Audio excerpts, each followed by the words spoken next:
When you heard the news that you were considered a mover and shaker within the agency, what were your thoughts? Moi? I started moving and shaking. No, I was flattered, I think, to be deemed in that role.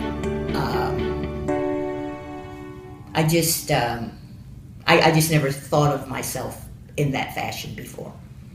I am the Library Services Director at the Abraham Lincoln Presidential Library and Museum.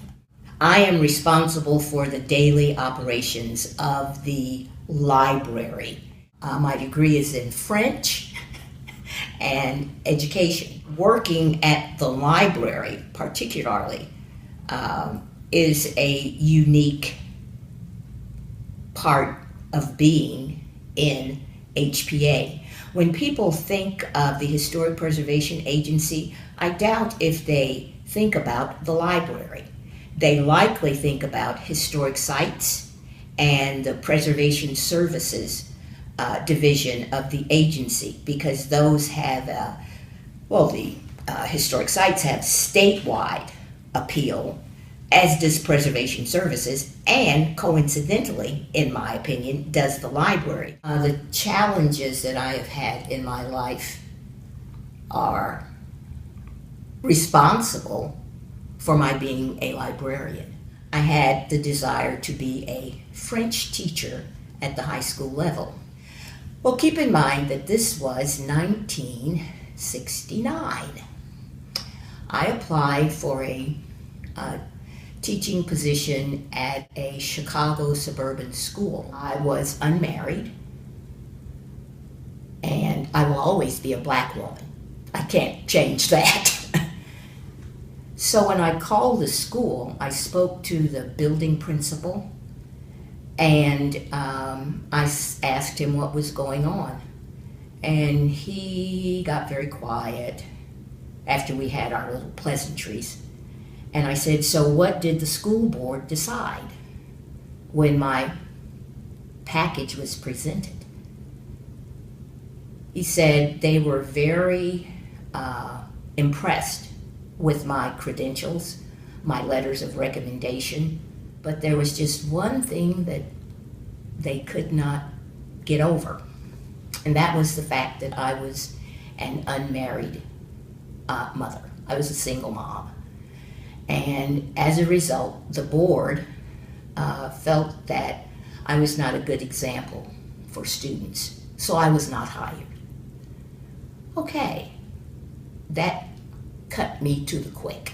So on a whim, I applied to the University of Illinois at Urbana-Champaign, the best library school in the nation, and I got accepted. And that blew me away, because it wasn't on my list of things to even want to be.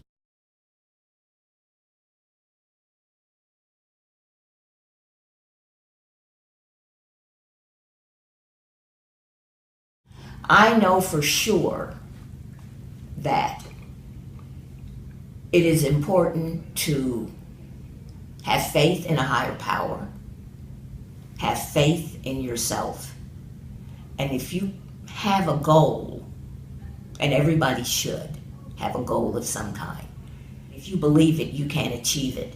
You have to have your hands open to receive opportunities. You can't get anything if your hands are in a fist.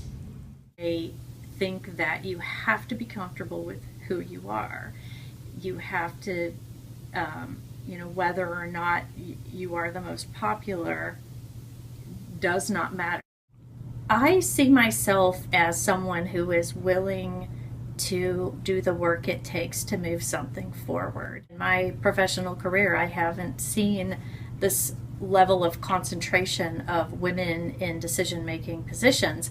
I think it's exciting. I think it's trend-setting and groundbreaking and all of those things that I personally have always wanted to be part of. And I think professional is professional regardless of gender, however, and getting things done, being a leader is not a gender requirement, but it certainly is exciting to be part of a team that has all of those skills but just happen to be women. And I don't really look at myself in those terms. However, I know that I am effective at what I do. I am able to build in efficiencies and see things in a way that others sometimes do not see. And while it's, it's, you're standing alone sometimes, I'm quite comfortable and used to doing that. It takes that sometimes to get things moving in a different direction.